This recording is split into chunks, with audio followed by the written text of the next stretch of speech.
How to make alarm vibrate only without sound in iPhone 16e. So let's start the video. First of all,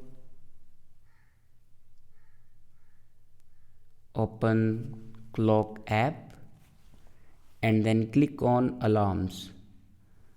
Now here you can enable or disable your alarm, and here you can add your alarm, and now here you can edit means remove your alarm. Now add a new alarm. Now set a time, and then here you can see the option sound. Now click on sound.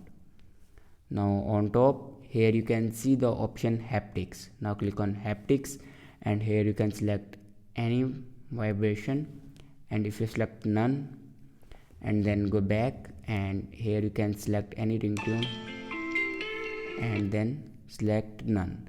If you want to vibrate your alarm without sound, then simply click on go back and click on haptics. Now here you can select your haptics sound and then go back and then click on save. So this is the way to make alarm vibrate only without sound in iPhone 16e. I hope this video is helpful for you. Thanks for watching.